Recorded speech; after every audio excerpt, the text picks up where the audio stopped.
how do you face problems slash roadblocks? Now, I have been facing more and more since I started this podcast because I've tried to push it, I've tried to grow it and really put my face out there. So, of course, when you're getting up in people's faces and people's business, some people are going to love it, most people aren't, right? Whether, it could be all sorts of factors from jealousy or just that maybe they don't like you. But that's not just that's not the only roadblock. It's not really a problem. It's more a roadblock. Problems could be money for setting up the podcast, or trying to think of some recent problems for me. Getting guests on the podcast, it's a lot more difficult than I thought. But just in general, I'll generalize this because this obviously isn't just about me. Vaguely, if I was to answer this quite vaguely, how do I face any problems, any roadblocks? One thing that I have discussed about very briefly, so understandable if you haven't heard this before. You have to allow yourself to acknowledge those initial emotions. You're going to feel, obviously it depends on the problem, it depends on the roadblock, but chances are, problems and roadblocks, they are negative things. So you're going to feel some form of negative emotion or emotions, right? That's fine. It's natural. Like, allow those to come in, whether you cry or you feel angry or you feel anxious or confused. Allow yourself to feel those emotions. Don't do the worst thing you can do is block those emotions off. Allow them to come through, but don't allow them to take over and to persuade you into taking actions that you usually wouldn't, right? Because especially just emotions in general, but more of the negative emotions, they tend to cloud your decision making process, and you're gonna make stupid decisions and you're gonna do stupid things and so on and so forth. So allow those emotions to do their thing, as you would say. Acknowledge them, but then eventually you've got to let them. Eventually you've got to say to yourself, okay, that's enough. I acknowledge I'm sad, I'm angry, I'm anxious, I'm confused, I'm whatever. But we need to do something about this. So first of all, I wouldn't. Most people would say go in with an open mind or don't let it affect you. No, first thing you've got to do is acknowledge how you're feeling, but do not let it consume you. And then you've got to really assess what it is you can and can't control, okay? That's something that I'm super big on now, getting into stoicism. Is the whole problem, is the whole roadblock something you can or cannot control? If the whole thing you can't control, okay, you can't control it. Like you can't put any blame on yourself because there's nothing you could have controlled. If it's partial, if some of it you could have controlled and some of it you can't, assess the part that you could have controlled, or that you can control, not could have, because that's in the past now. What can you control now that this problem or roadblock has occurred? And then act on that part that you can control. If you can't do anything about it, in other words, this whole thing you can't control, let it pass. Why would you let it affect you? You can't do anything about it anyway. It's completely out of your control. But if there is something that you can control within this roadblock or problem, act on that. So first of all, we've acknowledged our feelings, our emotions. We've acknowledged, the initial emotions rather. Second of all, we've assessed the situation, either thought or wrote down what it is we can and we can't control.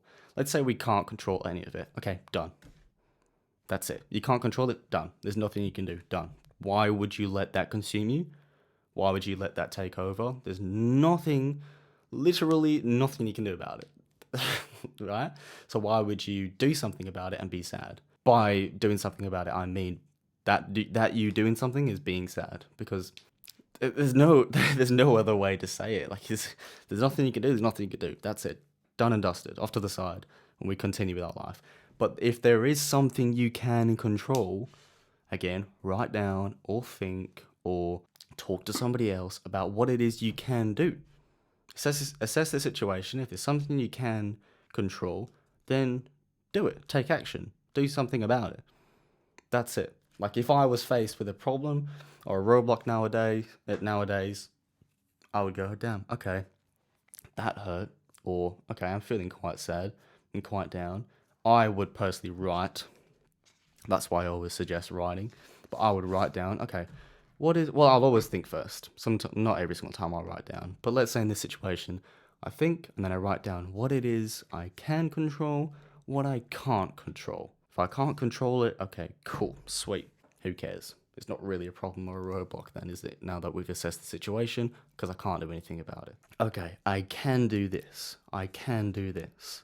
Do those things. Do those things. Boom, take action.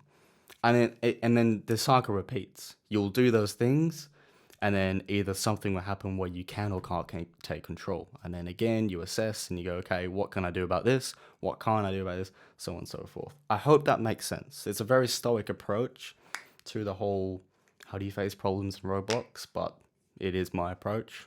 And if you haven't heard of Stoicism, I'm sure I've talked about it before. It's amazing. It's a philosophy that you really should look into. And it's all about how can you deal with adversity and problems, roadblocks, and unprecedented times without letting your emotions take over. Is there any other way? I honestly, it's a very short answer to a great question, but there's not much else. What I used to do was let my emotions take over and always try and do something about it. It's terrible, and that's what 99% of people do. I'd probably say, to be on the safe side, 90% of people do. It's fine. It's totally understandable, in fact. But what I do now, I'm honestly really trying to think of a recent problem or scenario. Okay, let's think of a more of a fun scenario. Today I went to the beach. I don't like deep water and don't like going obviously far out into the ocean because it's deep water. I'm not a surfer, but we brought it was a paddle board, but it turned into more of a bodyboard because I stopped using the paddle, just paddle with my hands. And then a massive wave. I'm on the side. Usually when you are charging up a wave, you're straight on, right? So you can ride over the wave. I was side on, and I couldn't turn in time, and I could see it coming straight for me, and I'm already tilting. What can I control in that situation? Nothing. What you never want to think what could you have controlled? That's in the past. We don't care. We do care, but we don't dwell in the past because that's gone. You can't go back in time. What could I have done? I will just for this instance, I will say what could I have done? I could have looked to my left and seen that there was a wave coming, and I could have moved so I was straight on, but I didn't. Okay, there's nothing we can do about that. But I've looked, and it's way too late. I can see it's about to tilt me over. What can I control in that situation? Absolutely nothing. Just let it happen. Boom. There's nothing I could have done. And the waves took me, and then I think I'm drowning, but I'm like 2 meters away from the shore. Not a great swimmer either. Not a strong swimmer anyway. Yeah, and it's nothing I could have done about it. But again, it's a very silly, simple example, but nothing I could have done. And was there anything I did afterwards? Yeah, I got my paddleboard, I walked back up to the shore, and I was like, okay, cool. For next time, we will make sure you'll see if there's a wave coming or not. And I did, and I didn't stack it next time. So there you go. I assessed, realized there was nothing I could have done in this situation, but what I could do after was realize what I could have done for next time. And I did it next time, and I didn't stack it, thank God, because there was a lot of people at the beach. It was quite embarrassing. Anyway,